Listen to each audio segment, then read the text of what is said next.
Welcome to success secret. క్రింది ప్రకటనను పరిగణించండి.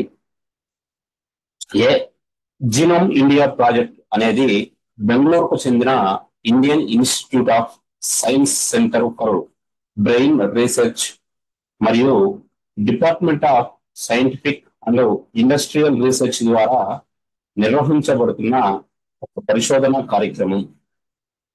బి భారతదేశం అంతటా 10,000 మంది ప్రాతినిధ్యవేత్తల మొత్తం జీనోమ్ సీక్వెన్సింగ్ ద్వారా జన్యు వైవిధ్యాలను గుర్తించడం జిఐపి లక్ష్యం.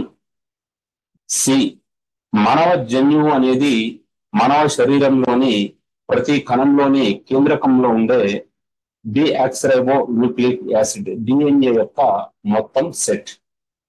పై ప్రకటనలో సరైనవి ఏవి అని అడగడం జరిగింది. అది దీంట్లో మనకు వీటికి ఆన్సర్ చేయాలంటే ఖచ్చితంగా మనకు ఈ జీనోమ్ ఇండియా ప్రాజెక్ట్ సంబంధించినటువంటి వివరాలన్నీ మనకు తెలిసి ఉంటుంది. మరి ఈ జీనోమ్ ఇండియా ప్రాజెక్ట్ అనేది Indian Institute of Science Centre for Brain research మరి అదేవిధంగా department of Scientific and Industrial Research ద్వారా నిర్వహించబడుతున్నటువంటి ఒక పరిశోధన కార్యక్రమం అనేది ఇది కరెక్ట్ స్టేట్మెంట్. కాబట్టి ఏ అనేది కరెక్ట్ స్టేట్మెంట్ అండి. నెక్స్ట్ బి భారతదేశం అంతటా 10,000 మంది వ్యక్తుల మొత్తం జీనోమ్ సీక్వెన్సింగ్ ద్వారా జన్యు వైవిధ్యాలను గుర్తించడం జీనోమ్ ఇండియా ప్రాజెక్ట్ లక్ష్యం అని బి పేర్కొంటుంది. బి స్టేట్మెంట్ అనేది రాంగ్. నెక్స్ట్ సి మానవ జన్యువు అనేది మానవ శరీరంలోని ప్రతి కణంలోని కేంద్రకంలో ఉండే డిఎన్ఏ యొక్క మొత్తం సెట్. మరి జీన్స్ అనేది మరి దీనికి సంబంధించి సి స్టేట్మెంట్ పేర్కొంది. మరి సి అనేది కూడా కరెక్ట్ స్టేట్మెంట్ అండి. దీంట్లో ఏసి 2 కరెక్ట్, బి అనేది రాంగ్ స్టేట్ కాబట్టి మనం ఆన్సర్ గా 3ను గుర్తించాల్సి ఉంటుందండి. మరి ఈ బి స్టేట్మెంట్ అనేది రాంగ్ అని చెప్పుకున్నాం కదా. మరి దీంట్లో ఏంటి అంటే ఈ భారతదేశం అంతటా మొత్తం 10,000 మంది కాదు, ఈ జిఐపి ద్వారా మొదటి దశలో 10,000 మంది యొక్క జన్యు వైవిధ్యాలను గుర్తించడం జరిగింది.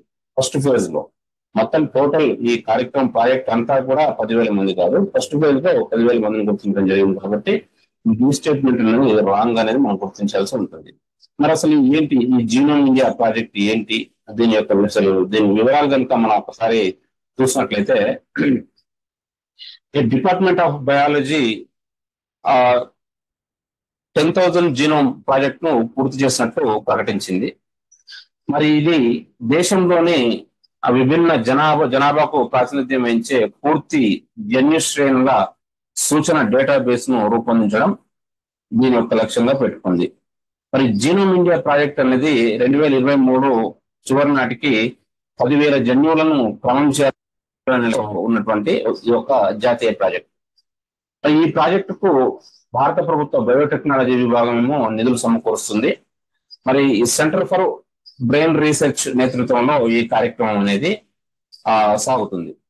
జీనోమ్ ఇండియా ప్రాజెక్ట్ యొక్క మొదటి దశ భారతదేశం అంతటా 10,000 మంది వ్యక్తుల జన్యువులను క్రమం చేయడం లక్ష్యం. మరి రోగుల జన్యువుల ఆధారంగా వ్యక్తిగతీకరించినటువంటి ఔషధాన్ని అభివృద్ధి చేయడము ఈ జీనోమ్ ఇండియా ప్రాజెక్ట్ యొక్క ముఖ్య లక్ష్యం ఉంది. ఇది మరి జీనోమ్ ఇండియా ప్రాజెక్ట్ సంబంధించినటువంటి అంశం. మరి మరొక టాపిక్ తో మళ్ళీ కలుద్దాం. Thank you. Best of luck.